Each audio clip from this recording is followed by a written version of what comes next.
you.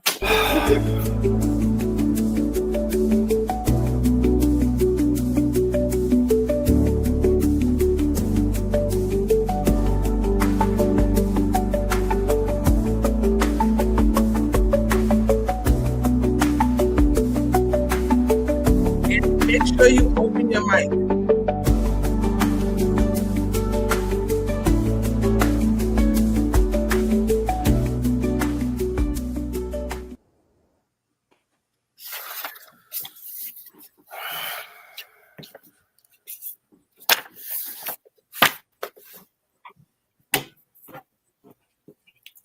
Okay, good evening, everyone. This is Evangeline Byers and train operator Andy Valentine.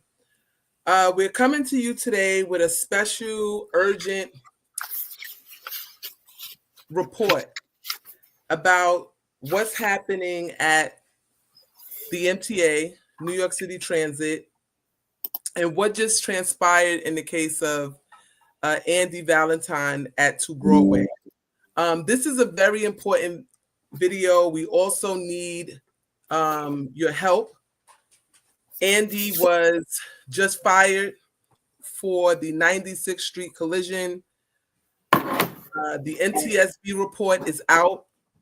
We want you all to take some time. We'll post it after this so that you all can look at the documents and understand what is going on. But I don't want to take up too much time. I want you to hear directly from Andy about what's happening, what happened to him, how unjust this is. And this sort of is playing right into what we have been consistently talking about, the disciplinary machine at 2 Broadway being left unchecked, right? Here we have a train operator who has a blemish-free record. So we hear from time to time people would say, oh, things happen to people because they have a record or because the transit authority can trump up charges against people and sort of falsify narratives. And I want to just help you all to understand something about arbitration hearings. When an arbitration is occurring, you have the arbitrator is paid by the MTA and the union. So when these arbitrators are bringing back report or bringing back decisions that are damning and are unjust, and you can clearly see that they did not follow the contract, they did not follow any of the rules of discovery when it comes to really looking into what's happening, this is a problem. And I want the union members of TW Local 100 to begin to start to advocate and demand that the union, when a decision is brought back against someone and it is unjust, that they have to appeal it. We pay union dues. A portion of our union dues goes to legal representation. And cases like what we're about to hear from Andy Valentine happen, something needs to be done. And it does not need to be a situation where we have to raise thousands of dollars to go to court and fight the MTA, right? We, the members, now have to come out of our pockets and fight the MTA when our dues money is already there to do this very thing. So I just wanted to let you understand that. Now, Andy, tell them your story. What's going on, everybody? Good evening. I know a lot of you know me, a lot of you don't know me. Train operator Valentine. Yeah, 8 years of service. No station overruns, no hit signals. One lateness on my record to date. Pretty much a clean record. And I never thought in my career that I would have my job taken away from me, my career taken away from me at the hands of someone else. So I'm pissed off. I'm pissed off the way everything went down. I'm pissed off, and I hope he's seeing this for an incompetent supervisor. He should have known what to do. If not, he should have never moved the train. I'm pissed off at the hearing. It was extremely biased. The arbitrator, who was supposed to be impartial, he did not include anything in here from the NTSB. And to me, that's a crime in itself. You have an agency, a federal agency at that, who had tons of information on a public platform, which is readily available for the public to read and to look at. And the arbitrator completely allowed the transit authority's lawyer to dictate what was going to be presented for evidence and what wasn't. So right there and then, I already knew the arbitration, the hearing was going to be a total sham. And to treat the NTSB like like an agency that has no merit and no credibility was infuriating for me. The NTSB presented a lot of information that was already finalized. So the transit lawyer stated that since the NTSB investigation was still ongoing, that their investigation could potentially be amended, or that information that was already finalized in the docket, that information could be amended. So the arbitrator states, well, if it could be amended, then we can't use it as evidence. Everything in the NTSB, for the majority of it, including the testimony from the TSS, it goes hand in hand with my defense. It goes hand in hand with my position. Right. Everything that was stated as far as me not getting trained on that situation, over here, if you read it, did you present them with the award, Evangeline? No, I didn't release your award. If you want me to add, I'll give it to them after. Okay. Yeah, it's a total sham. He's pretty much, this is so ridiculous. He's saying that every 3 years that we're being refreshed and critiqued, and he framed it as I'm getting refreshed and critiqued on other than front end operations, even though that's total bullshit. That's totally not true. And we know that what we've been trained on. We train operators. We know the extent of training, the limitation of training, put your key in the console, qualified. You know what it is. So yeah, I'm pissed off. All this situation, I was being professional, I was being nice, all these things, that's out the door. I want us to sort of hone in on something on the day's event, because what I think people don't understand, for anybody that's listening to this, is that you were not the one operating. And I think that's something that is being made because you are a train operator. Correct. When the headlines are put out, they say train operator.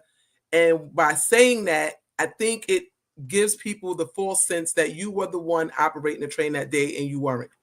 No, right. Also, one of the things that was in the report that on your side of your defense that came out was that they did change something in 2020. However, it was never a bulletin or any memo put out with this alleged new rule when it came to dealing when you're doing other than head car operations with BCOs and applying handbrakes.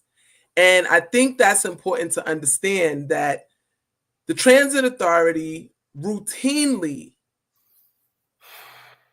abdicates its responsibility as far as training, as far as ensuring that there is clear communications between what it is that they want to do and what is happening actually in real time.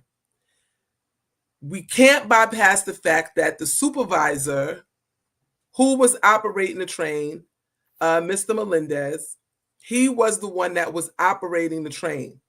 Now, the whole setup, if you are a train operator and other than head car operations, you have a train operator, a conductor, a supervisor, and an RCI.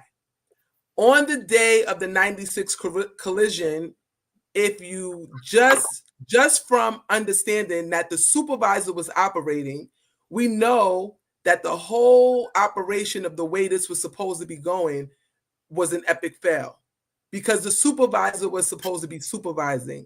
A train operator was supposed to be operating, which should have been Mr. Valentine. There should have been a conductor in the front doing other than head car operation. The RCI should have been somewhere where he could be alerted if something was going wrong, if they needed help in any type of way.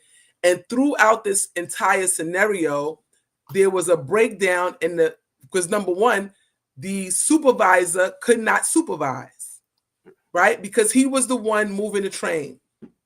I believe, Andy, you said in his G2, he basically states that the transit authority routinely practices in moving and putting safety over service. Is that correct? That's correct. So in the supervisor's report, what it says is that he was at fault. He failed to supervise. And then out of frustration, clearly because he puts this in his G2, that this is what he was told to do. And because he was told to do it, he did it, knowing that the whole setup was wrong. Then the NTSB report also lets us know that the breakdown in communication came from the tower when they were given the instructions to move the train. Right? So those were the pattern of breakdown. And the NTSB said that train should have never moved at the same time a train was being moved in passenger service. So this is all on the side of the authority. This has nothing to do with Andy's operation. This has nothing to do with his failure to do anything. Also in the NTSB report, there is a breakdown of when the communication broke down. They had communication in the station before they left. And as they leave the station and they begin to go into not into service, but begin to move the train, they lose communication. And they lost communication for about a good 20, 30 minutes. There was no communication. It says, I know on the report, it says inaudible. We'll put the documents up so that you can all have them and you can see them yourself. But there is a breakdown in communication. And so at no time, Andy, who's the person who's just trying to communicate back and forth, when he realizes there is no communication, there's no way to put the EB to activate the EBB, the supervisor who's operating the train cannot supervise and help in any kind of way. The RCI is nowhere to be able to help. Right? So this is a total failure on the supervisory role of how this whole situation occurred. None of this is the train operator's fault, who is doing it other than head car move. However, all of the blame is put on him. The arbitrator refuses to even accept the NTSB's findings, which that is not a preliminary report. That is the report. It is the report was already done when they made their conclusion that it was on the tower and the supervisor, that was the breakdown of what happened on the day of, right? And so how is it that the train operator is fired? The NTSB report is disregarded. And Local 100 has not made a move to dismiss the arbitrator. The arbitrator should be fired immediately for the way he handled this case. 100%. He sat in a hearing and with facts that could exonerate and would exonerate and 100% clear Mr. Valentine. Yep. The arbitrator refused to look at the evidence. He allowed evidence in that was not even a part of the package. Yep. They made up facts on the day of the hearing. This is what they routinely do.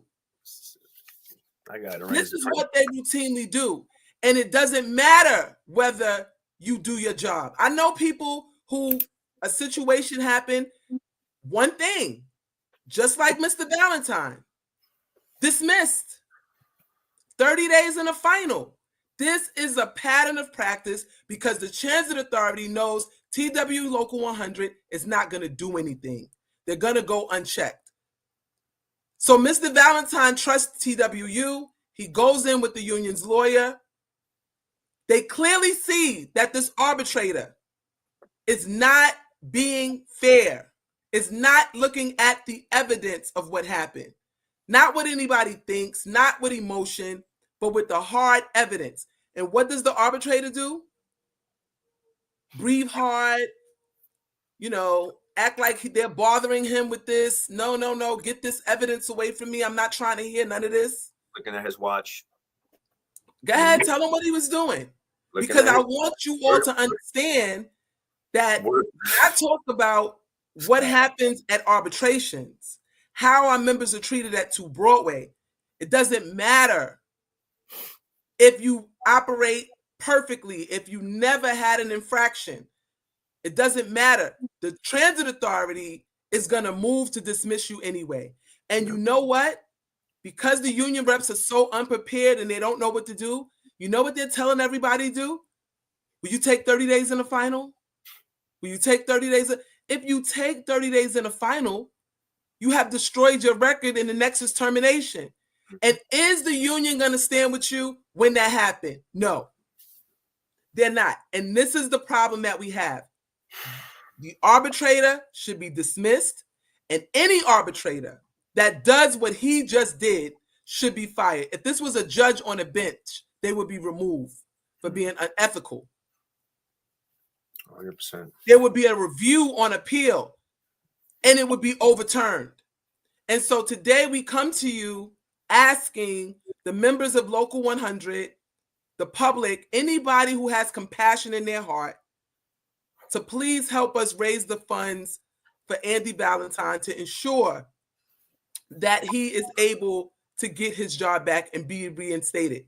We are very, very sure that if this goes before a judge and the judge reads the preliminary report that was put out by the NTSB that found that the transit authority failed, that it was it was poor judgment on the behalf of the dispatcher, the person who gave the proceed, when they knew that this train was BO'd.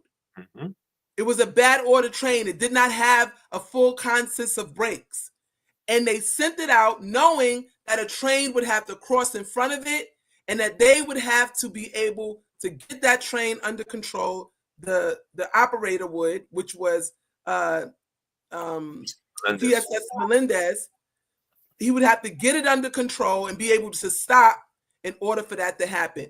That is a sophisticated move. I told you before when this first happened that these moves should only be done by work train operators. A work train crew should be dispatched with a rescue train to go and get that train and drag it to wherever it needs to go to ensure nothing like this happens.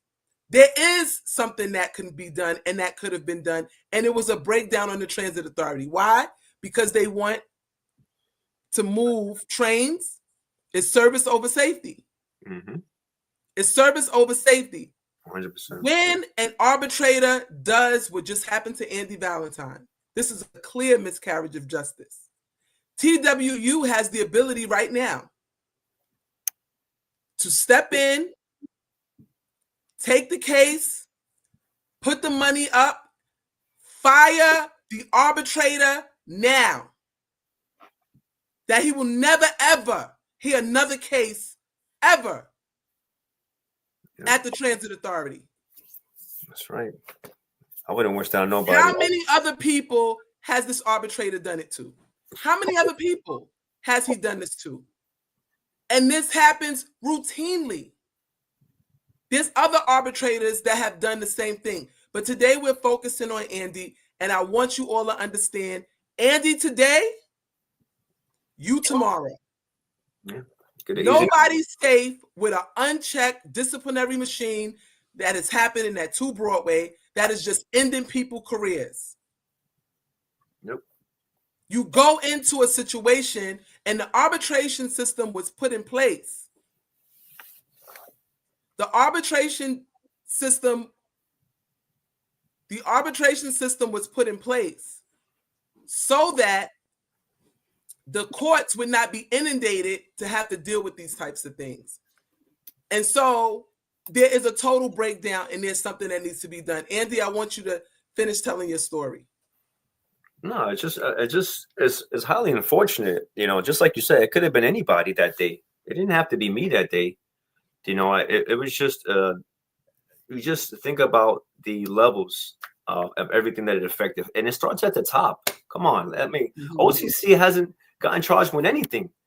Mhm. Dispatcher McBurney, he's the one that put 3-track on FIFO, and he was like, let's just move a train in front of it while a disabled train is moving at the same time, knowing that train is not working as designed and anything can happen. You want to avoid that situation. Once the BO train was green lighted to move, nothing else should have been moving. That's it. Clear the train off the main line, get it to the yard, and that's it. What, 15-minute delay at most? But you switch it up. You do what he just did, and he got millions of dollars worth of damage. You got all this unnecessary accident, me being fired. All these. This is all preventable. This was all preventable, and it starts at the top. I don't care what nobody. Another thing about this, if you listen to what he's saying, the transit authority is going to take care of their supervisors. They're going to take care of their managers. They're going to try their best to cover for supervisor supervision in any kind of way. Okay, everybody, if you've done something and you did it, you cannot scapegoat somebody else in order for them to get away in order to protect your supervisors and management, to look like it's not your fault, but it's on the operator or the crew. And in this case, again, Andy was not operating, and there was a breakdown in communication, and it shows that after they left, there was no more communication. Even though they were trying to transmit back and forth, they could not hear each other. Okay? They could not hear each other. And so if this was a breakdown in communication, it had nothing to do with them. They did their radio checks. They did what they were supposed to do. This is very tragic, right? Tell them about yourself and your family. You're a father of 3, right? Correct? Yeah, I got 3 girls, 3, 5, and 17. I'm the sole provider at home. When I started with transit, after a couple of years, I told my lady, listen, if you could take care of the kids, I'll be the breadwinner. I'll make all the money. I'll take care of you. And that's the roles she gave up her job and everything. So when I was the sole provider, I made sure I took care of home, take care of my children. And my children was also on my insurance. So when I got suspended without pay, we had a conversation earlier, they terminated my benefits and everything. So they did it like within a few weeks. It wasn't even a couple of months. It was just like boom, just like that. And I spoke to someone on the BSC that said, listen, you got to 12 a.m. to make any appointments, do it as soon as possible, because they're going to remove you and your benefits. And that ripple effect affects me and my children. Of course, being suspended without pay after coming off a comp, was financially, stressful for me. And then just having this system, I've never been in trouble. So I didn't even know how this thing worked, as far as being suspended without pay, PDS, and all these things. I was just like, what the heck is going on? I almost died that day for doing my job. I'm like, what the heck? I did the physical therapy. I did the weekly Zoom meetings with my psychologist for the PTSD. Everything that I did was building myself back to get back to work. I was doing everything in my power to just check all the boxes, make sure I get my time, my well-being, everything refocused. And I came back. I got reinstated on December 17th, and December 18th, the following day, they suspended me without pay. So it's just like they were waiting for me to come back just so they can just put me out. And of course, and attempt to fire me, which they, was unfortunately successful at doing. And it's just stressful, financially stressful, of course, every week, making ends meet, my rent, light, gas, all these things come into factor because I don't have the job that I once had. So it's extremely frustrating. It's unfortunate. That's why I'm having this conversation with you. I didn't want to be, have me in this limelight or have this kind of attention. I'm not looking for clout. I'm not looking for none of that. I'm looking for justice. This is not just for me. At the end of the day, this could have been any other, whether it's TO, a conductor, whatever. If transit is going to do me like this and literally put together an award, which I can't even qualify or say it's an award, but to put something together like that disgusting, that unethical, to present it like I was the operator and the flagger. Everyone who knows the story, who knows me, I was a flagger. I wasn't the train operator. The TSS, even on page 118 and on the NTSB report, he says, being on the train, I was the only supervisor. I was in charge. I being TSS Melendez of everything that's happening. That was his words verbatim as far as his testimony to the NTSB. And there was plenty other comments that he made or statements that he made that were very, very critical, especially them saying, did you have a conversation with me telling me what to do if communication was lost? He said that conversation was not had.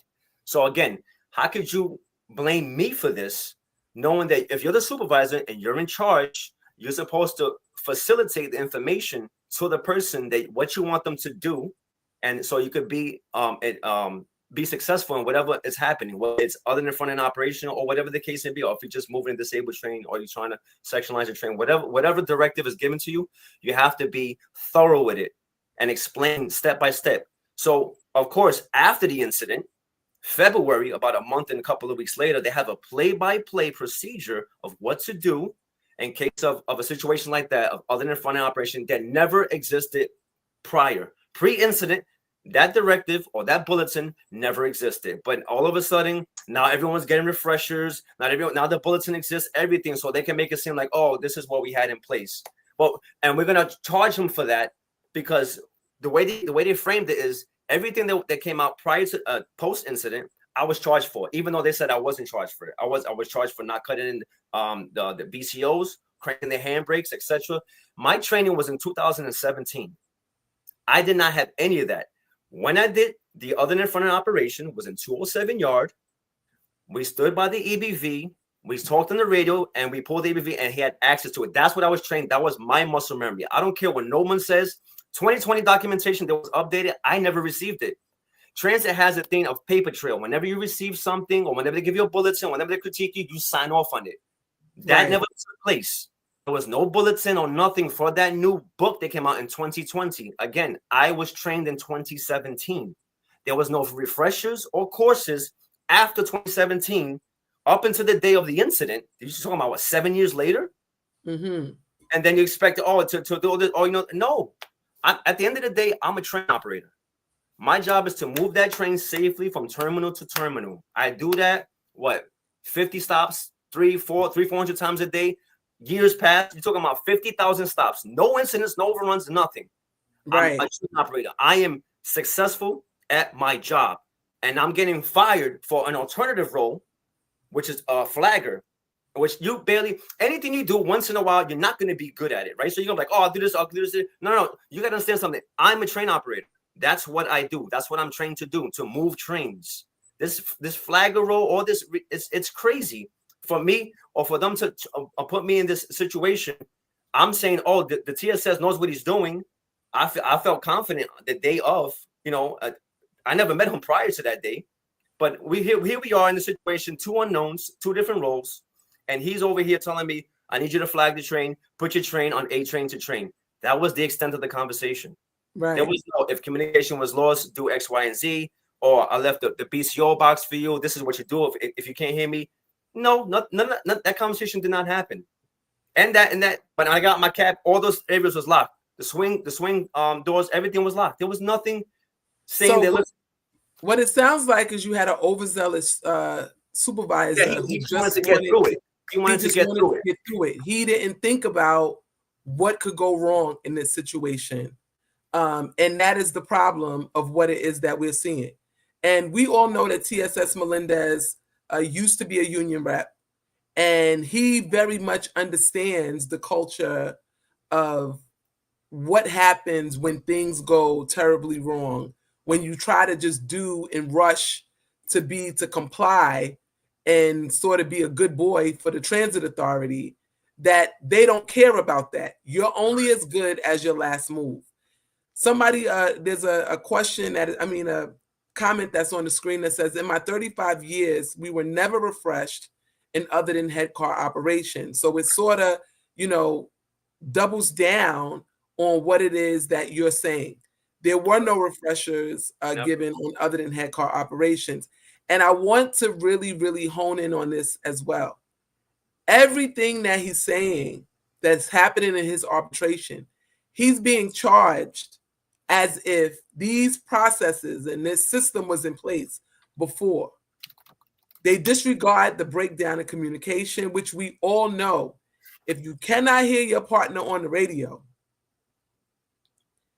you can't hear them? You don't know what's happening, right? I think I saw a post today online of somebody posted something about post all the dead spots in the system, right? Everybody go online and post the dead spots on the system. And while you're posting the dead spots on the system, guess what? Who is going to check the transit authority? If the president of the union, and I'm going to say it again, if the president of the union, John Chiarillo, if the international president, John Samuelson, who can get involved in all of the other issues of the union, but when it comes to situations like this, when it comes to unjust situations like this in arbitration hearings, they go hide under a rock. You can't find them. They don't even come down and show up to these types of hearings.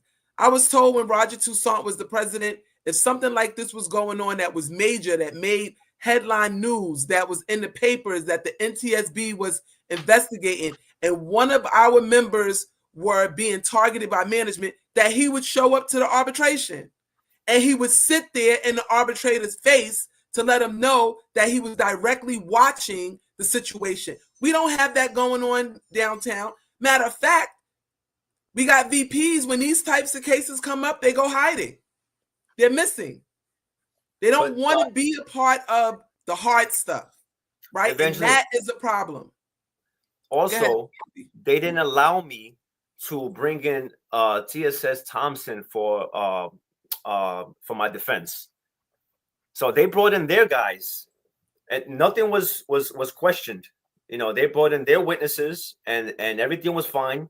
We wanted to bring in TSS Thompson, who has experience in upper management, who was going to criticize from the top level. They said, no, his testimony is not necessary right now. So that's that's big what you just said, because when your arbitration is just like a court case, it's just like you going before a judge. So while we're talking about this, for everybody who has not been to Broadway yet, you haven't gone through arbitration, and arbitration is set up like you going before a judge, right? You can call your witnesses. The transit authority can call their witnesses. You can present your evidence. They can present their evidence. And everybody is supposed to see each other's evidence and know what's happening. There's not supposed to be surprises on the day of the arbitration. But here it is. Andy has a supervisor that wants to come in and testify to what is happening to help to protect Andy from what is about to happen. And they say, no, we can't hear his testimony. But you know who testimony they could hear? Magri. Yep. They could hear Magri's testimony because he made up facts. He lied. He said the train was, hold on. He said the train was going 11 or 14 miles per hour, right? They presented a document, right? They look at it. The arbitrator looks at it. He looks at my lawyer. He goes, you know what? It's too late in the game. We're not going to use this. What does he use here? The 11 to 14 miles per hour. He uses the document, and they said it was in the final report. It didn't exist in the final report. It's something they fabricated, and they couldn't find it after we said, we'll wait 5 minutes. We'll let you look for it. We all are given a copy of the final report, all of us. And that 11 to 14 miles per hour BS report that they fabricated was nowhere to be found in the final report. They made it up. And the arbitrator used that made up fabricated information and put it in the award as part of my dismissal. That's how you know how rigged the game is. Yeah, this is what is happening at 2 Broadway. The disciplinary machine is doing and working as designed, unchecked by what used to be one of the most powerful, if not the most powerful union in New York City and state. Now a laughing stock, a joke, no power, nothing. The transit authority can do what they want. They have no, the reason why they're charging everybody with 30 days in a final, because they know that the union's not going to do anything. And they know that the union reps love release time so much that they'll never challenge the power structure.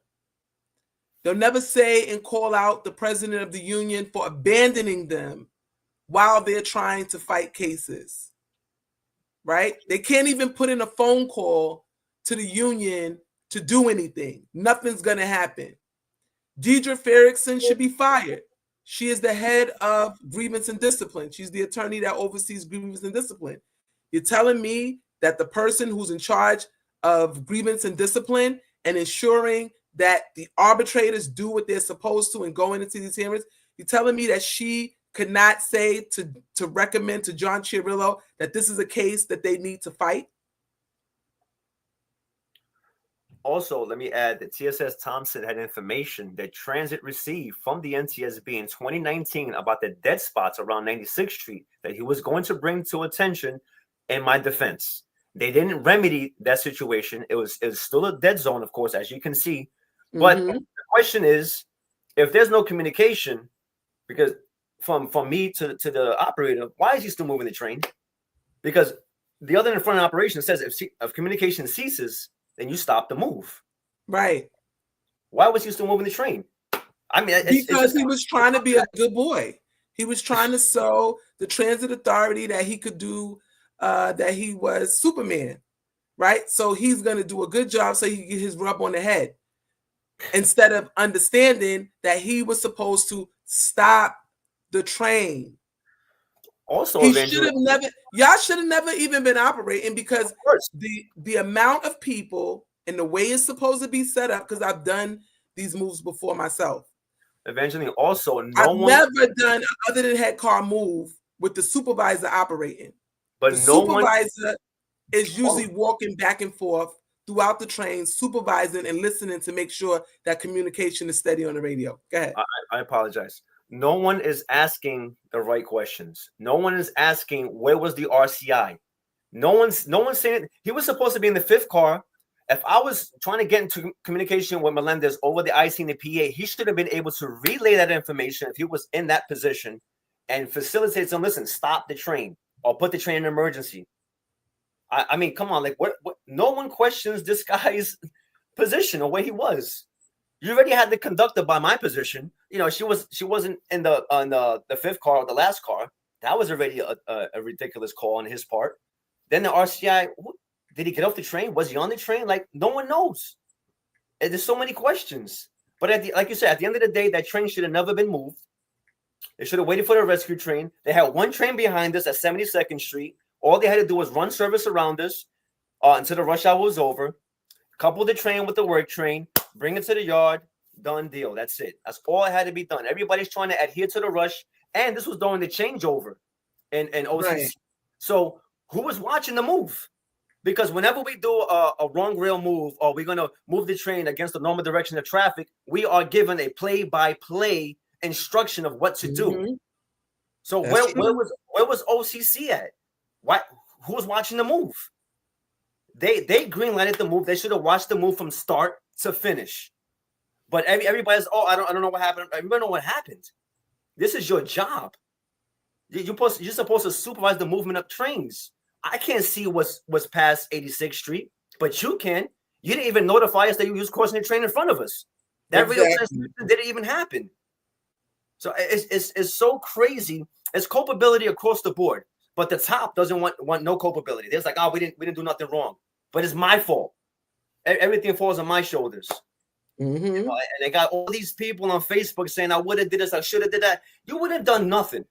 You would have done nothing because we wasn't trained to do that. The majority of people that I spoke to with 20, 25 plus years tell me the same exact thing. And when I spoke to Matt, when Maggie was getting cross-examined by my attorney, like, I did teach my class that, but where does it show that in the manuals? Where does it show that in the induction book? He said, no, this is something I taught outside the book. Okay. Now, how does that work? And you take his testimony, his statement, knowing there's nothing to back it up. it's like osmosis, but it sticks when he says it. Another issue that we have is that it's exactly what he said. Because these hearings are not recorded, in which I tell everybody, when you go and if you're going into a step 1, a step 2, or arbitration, record. Stop going in there thinking that they are going to do anything for you. The goal is to see if they can just fire you without any pushback, and they're going to rush you to arbitration. Okay, so it's very important that please record your hearings. Record your hearings. Make sure you have evidence of what is taking place. You have to show that they're violating the contract, because you do not want to find yourself in this situation here. Andy trusted that his union was going to do right by him, that they were going to show up, that they were going to hold the arbitrator they want to fight, not only at arbitration, but even in the appeals process. If your arbitration, if a situation like this happens in arbitration, there is supposed to be something that is done by the union. What are we playing dues for?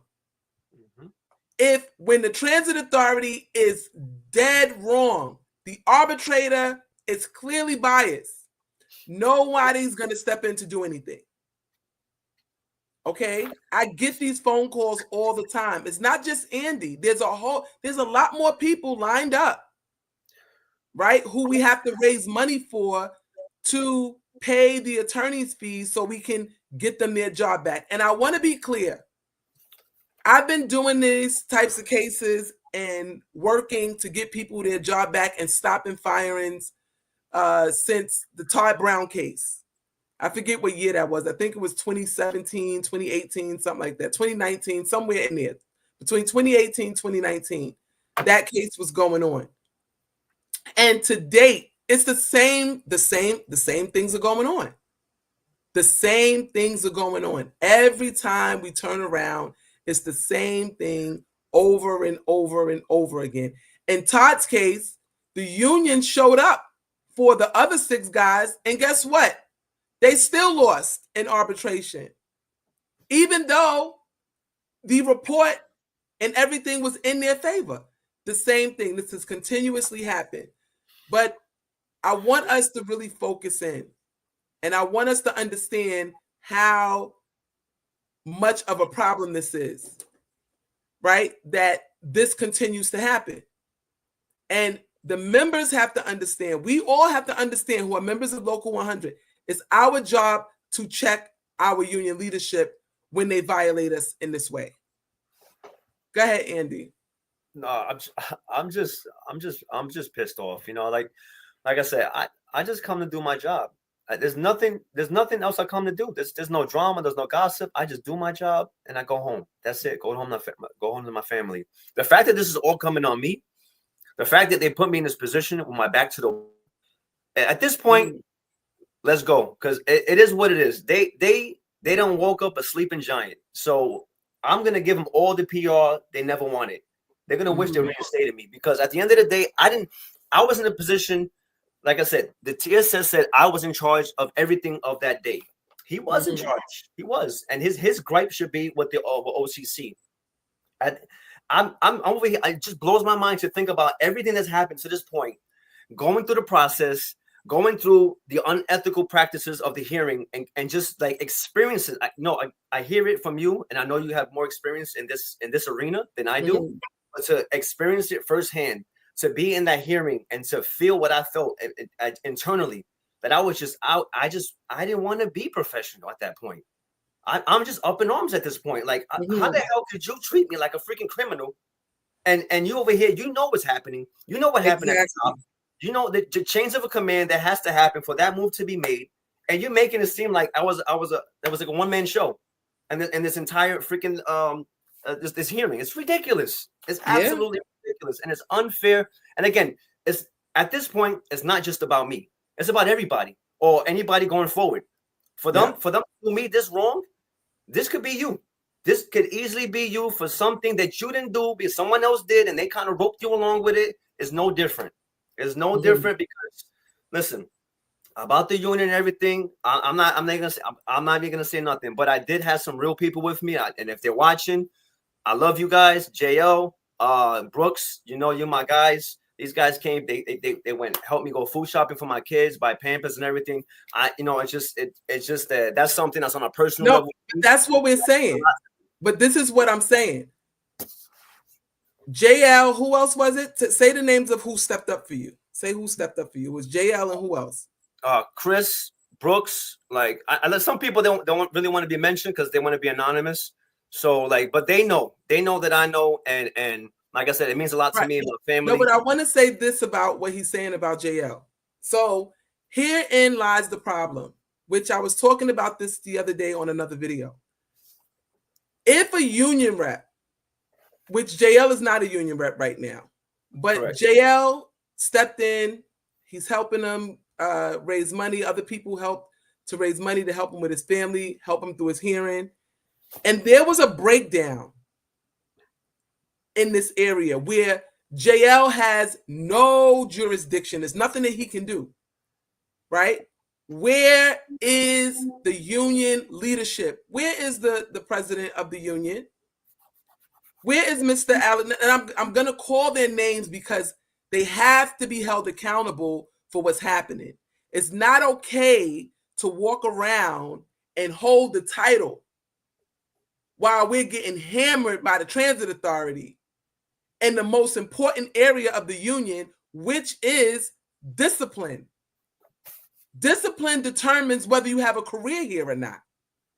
And if we're not upholding discipline, if John Chirillos is not doing anything about discipline, the president of the union, if VP Alexander Kemp is not doing anything about the grievance and disciplinary machine at 2 Broadway, if Carlos Barnabil is not doing anything about the grievance and discipline machine at 2 Broadway, if Shirley Martin is not doing anything about the grievance and disciplinary machine at 2 Broadway, and where is Mr.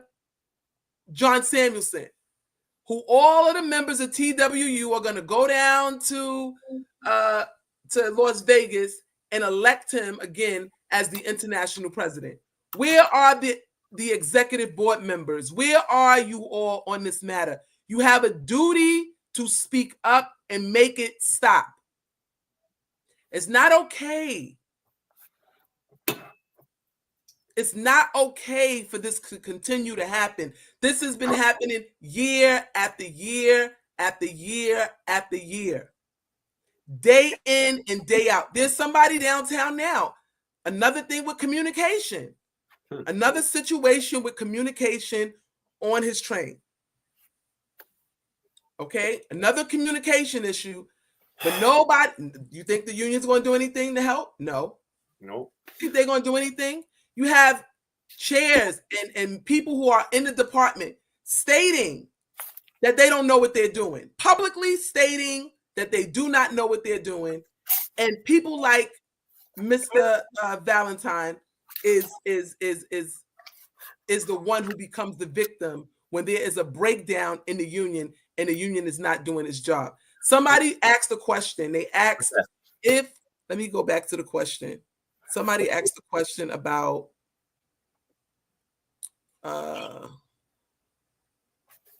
someone asked the question, with all due respect, if you record the hearing, can the TA push back with eavesdropping charges and motion to a court to deem them? No, they cannot do that.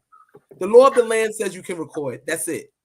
Their rules don't trump the law of the land. See, that's the problem. The transit authority thinks that they are greater than the laws of the land. The laws of the land trump whatever they want to say.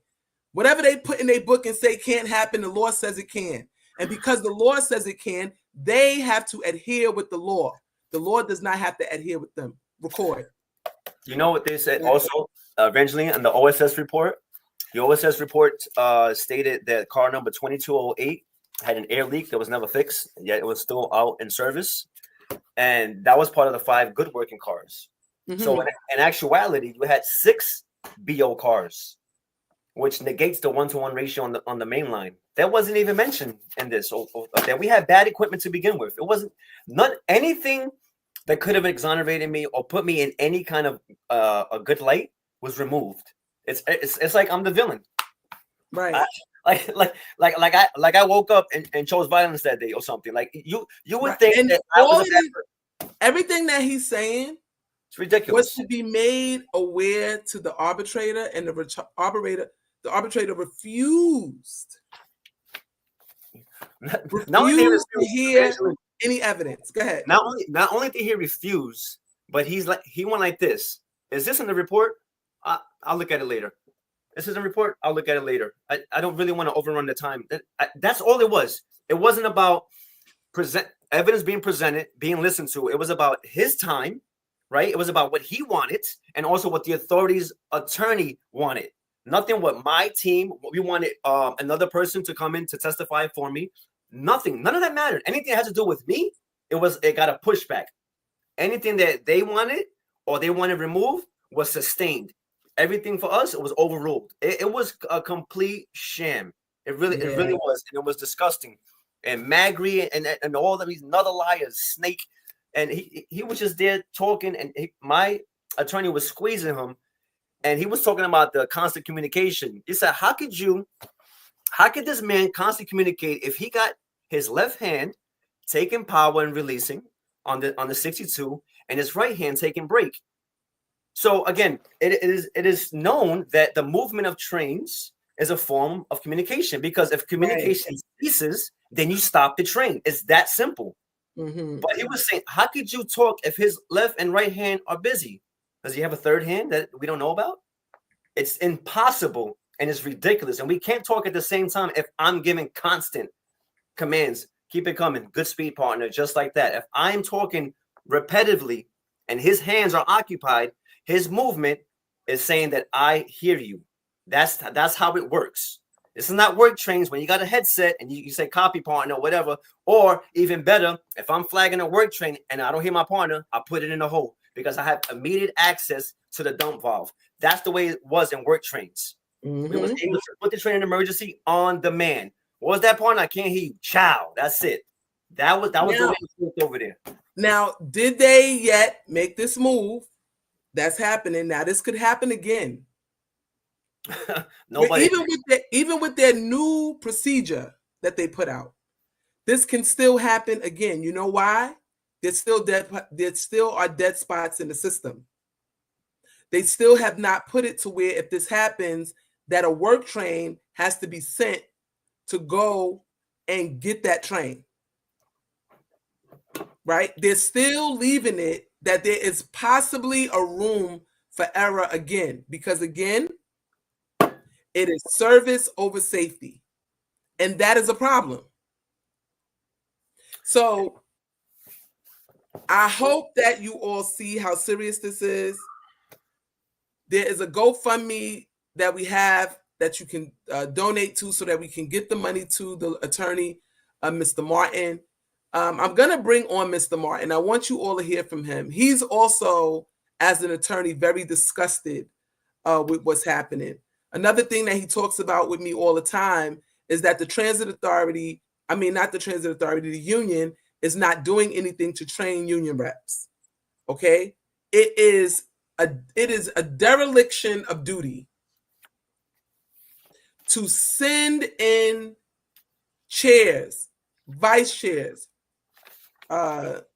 recording secretaries, executive board members, and to put them in a situation where these are the people who are tasked with reviewing contracts,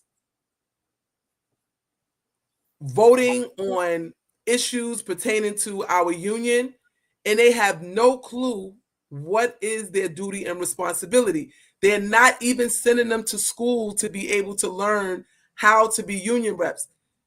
This is something that takes skill, and you have to be someone who cares about people. 100%. Something about you and you internally has to be disgusted with what is happening and what's going on. As much as sometimes I feel like, you know what, I have other things to do, is things that I want to do, I'm constantly pulled back and have to focus in here, because if not, these people have nowhere to go and nobody to turn to, because the union has become derelict. It is not functioning as designed. We have the name TWU, we have the structure, but it has no power, no punch, no force. It does nothing. And so what is happening to Mr. Valentine, that's happening throughout the system, we can keep saying this over and over and over again, but you all get the case. I think someone asked, what was the name of the arbitrator on this case, Andy? Meyer? Who was the arbitrator? We want Meyer gone. I'll put out everybody out. Meyer has to go. Meyer has to go. No more of our union dues can go to Meyer. Okay? No more of our union dues can go to Meyer. This guy, Philip Meyer, you go. There you go, that scumbag. Philip Meyer is the arbitrator. No more of our union dues go to pay Mr. Meyer, who was too tired and he had to go. He had somewhere to go that day, something he had to do. He was looking at his watch. He had to go. He allowed TSS Magri, and he put it in the report to present false evidence that wasn't even a part of anything, and said that it wasn't going to be there, and put it in his decision. Yep. Right? This is what they routinely do. Remember, I had the same issue. I had to go and deal with the same thing. Falsifying statements to try to stick a charge, to make it stick. They'll go to any length to tear you down. Go ahead. Look. He said this arbitrator's ruling that I didn't need prior training, right? 85 to 119 days is revenue that covers other than front operation, even though in reality that was a 5 to 10 minute training and 207 yard. Okay, and I digress. So he stated that and refers to refresher courses conducted every 3 years, which would mean that I had 2 refresher courses on other than front end operations. Additionally, Magri testified that the train was going 10 to 14 miles per hour, which is in excess of the 10 miles per hour rule 2.43E1, which again, this all that he stated wasn't going to be because there was no documentation to back that up. It was just Magri speaking into the air and him taking it and writing it down and making it come to life because it didn't exist in the final report. Yet here it is in my decision. That is all BS. That's how you know this thing is a sham. The way they frame it, they make it seem like every 3 years that I was doing other than front operation. That's not true. You know that's not true. Anybody who got time on transit know that isn't true. Your refreshers are very, very, it has nothing to do with other than front operations until recently, of course. But that here we are fabricating information, fabricating evidence to manufacture a result that transit wants, of course, because the president, Mr. DC wants me fired. That's why. That's the reason why this is all coming after me. Because I wasn't supposed to do everybody keeps saying, "Oh, Valentine, why did you do an interview?" Listen, I spoke about it with my family. I own that. I'm not a person who's going to be like, "Oh, I would have, could have, should have." I have regret. First of all, let me help you understand something. I spoke the truth. Whether you did an interview or not, they were going to do the same thing. And I want you to understand something. They needed advocating for yourself, speaking up for yourself there is nothing wrong with that. He should have said something. And you know why it's good that he said something? Because before the NTSB report ever came out, I think I dropped it in the link, but I'm going to put it on here too. Go back and listen to the interview.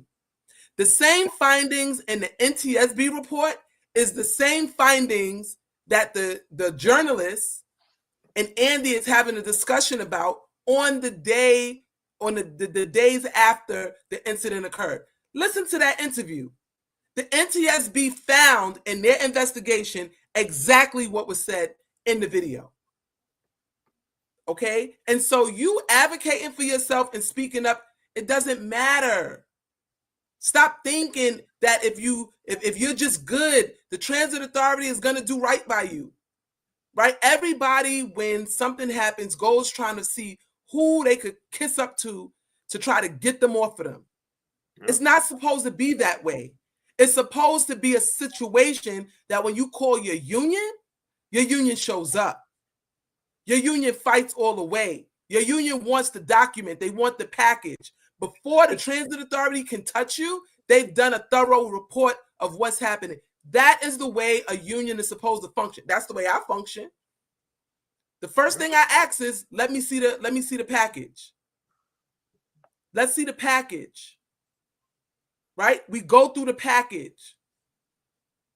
We make sure that on your side, everything that was supposed to be done for you, the member, that you're taking care of. I don't care what the authority's position is. And I can't stand to hear union reps walking around talking about the authority's position, the authority's position. Who cares about the authority's position? It's about our position. What is the union's position?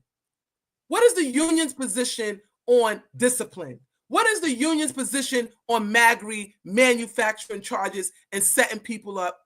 Mm-hmm. What is the union's position on that? What is the union's position on lawyers and arbitrators going in and sitting there with evidence before them that exonerates the member, mm-hmm, and allowing them to injure our members and they stay on payroll? Why has Meyer not been replaced? Why is there no pushback to have Meyer replaced? Because guess what? As sure as the sun comes up tomorrow, if something happens to you, the members of Local 100 have to go before Meyer again. And so why is Meyer not being removed? Why? Why is something not being done about MAGRI lying on the record and producing facts to injure a member? Why is MAGRI not being brought up on charges for dismissal for going in and lying on a member in an arbitration hearing? Yep. Why is the union not moving to do that? Why? Tell me why. I want to understand why is that happening. You know why? Because people care more about their release time than they do about the actual job. And that is a problem. That is a problem. I can't do it. I cannot do it. There's no way possible that this should be happening. We have to get back as members to understanding an injury to one is an injury to all. Yeah. And it is. If they can do it to Andy, mm-hmm, you're next.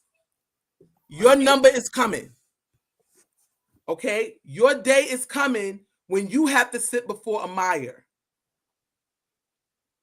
looking and breathing hard, dismissing the evidence, acting like they don't have to. The contract says that they do have to take the evidence in, but they're not doing it. And this is disgusting. This is a man who has 3 children, a wife, who he asked to, hey, I got this job.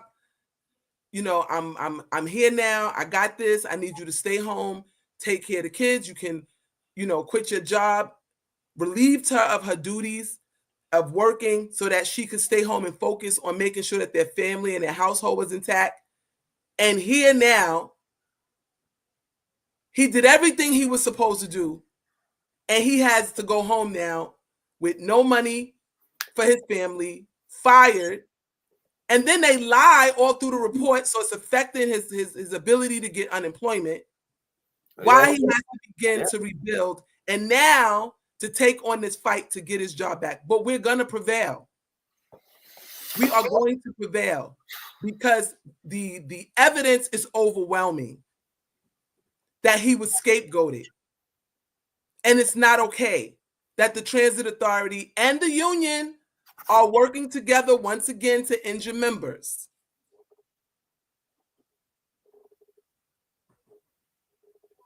This is a serious situation. So I want you all to just be very cognizant what's happening. In the description, I have put the GoFundMe link. Please contribute to the GoFundMe. Make sure that we're able to get him representation.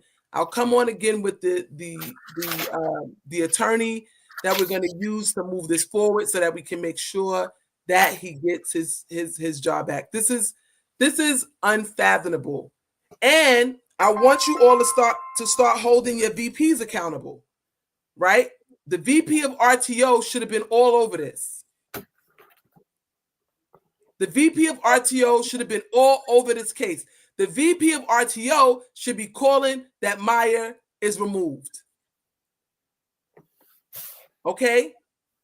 That Meyer is removed. The division chair of RTO should not want another member to have to go in before Meyer. The vice chairs should not want another member to go in before Meyer. Meyer has to go, and it has to be something done about it. And I'm going to continue to hold this administration to task. They have to do something. They have to do something. It's not okay. This is a multi-million-dollar union. Okay, we're not broke. We're not hard up. If we got rid of the international, we would have even more money to pay for a legal defense, a real robust legal team, if we came from under the international. Because it serves us no purpose being connected to the AFL-CIO and TWU International. No purpose at all. And so we need to make sure that we take care of ourselves. I keep telling you, if you're going to do 25 years, 30 years at transit, and if you don't have a strong union, you're not going to be here. Your fate is just like Mr. Valentine. This is crazy what it is that we have to go through and what we're dealing with right now. And the fact that we have to come on here and ask members and the public to give money and help us in order to help our brother so that he has, so that he's able to get his job back. So Andy, before we end this video, is there anything else, this interview, is there anything else you want to say? I'm just, thank you for this opportunity, for your platform, just so the members can hear directly from me. Excuse me. It's not a text or an email. It's me. You get to see me. It's been a very difficult, I would say, 15 months now since the day of the incident. You know, that day changed my life forever, of course. And of course, the aftermath is even worse. To be treated like this by the organization, it's, to me, it's just terrible. I've heard stories about transit doing people dirty, and I did the best to stay out of the limelight, did the best to stay out of trouble in my entire career, and then, you know, that situation happens, and it's extremely unfortunate. You know, I'm just doing what I have to do to stay afloat, stay above water. You know, every day I see my children, it's just motivation for me to keep fighting. And this fight is bigger than just me. It's for everybody after me, you know. So I take it personally because at this point, you know, now that I see Transit's hand and I know the game they're playing, you know, I just want to I want justice right now. Whether I get my job or back or not, it's just like it's just so every other member after me is protected and represented properly. You know, that is, to me, is the most important thing. If I never touch another train again, so be it. You know, but I want to make sure that my presence is a ripple effect throughout through the top. You know, and if I could do something for the little guys, for us, they can't take nothing else away from me. They don't took my job, my pension, you know, all my benefits. So, you know, I got nothing left to lose. I'm gonna fight. I'm gonna fight for you. I'm gonna fight for everybody who's ever been wronged by transit, and we're gonna make some noise. Mm-hmm. Somebody's asking, why did the arbitration didn't listen to the member? So he was a scapegoat person for the TA. Did he kill anyone? Why was he fired? So, Ms. Sanders, what we're explaining to everyone is that you don't have to do anything in order to be railroaded or scapegoated by the MTA. And with the union's participation of not making sure that they do right by us, these are the things that happen to members of Local 100. And so we're going to continue to fight back. We're going to continue to resist. We're going to continue to keep speaking and keep speaking. It is our constitutional right to speak and to protest and to cry aloud and spare not when these types of incidents happen. And we're going to keep fighting. Nobody's silencing me. I'm going to continue to talk. We're going to continue to talk. We're going to continue to make sure that this stops. This has to stop. And with this case with Andy Valentine, this is the final straw. So as we prepare for court and as we continue to move on, we want Meyer removed as an arbitrator. TWU, and listen, you all have to support and fight and push back. Your union reps cannot save you. 30 and a final is not a deal. 30 and a final when you have done nothing wrong is not a deal. It's not a deal.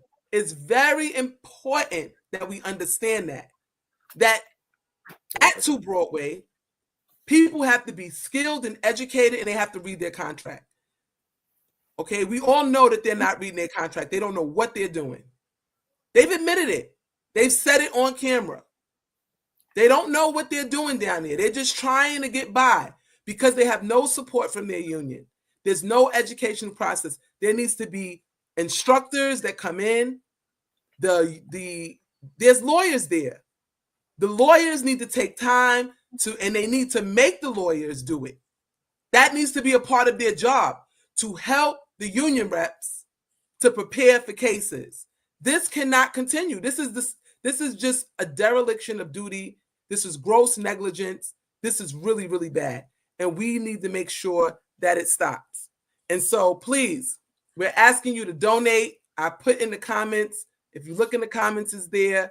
The ticker is running across the screen.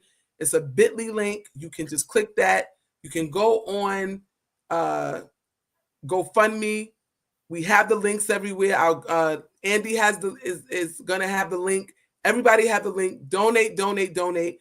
This ensures that the attorney is paid and any other help that Mr. Valentine needs, it can happen, and we can do our best to help our brother, right? Show up for him the way you're going to, because your day is coming too, when you're going to need somebody to show up for you, right? And there are more cases like this that are lined up that I'll be bringing to you for you to hear from the members who are being abused and mistreated by the MTA, and the union is silent and complicit, right? And I want you all to record the conversations with your union rep.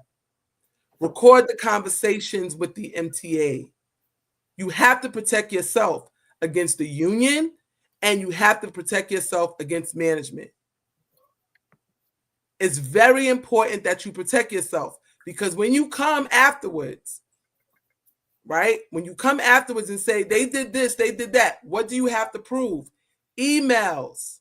Email. Even if they don't respond back, send the email anyway.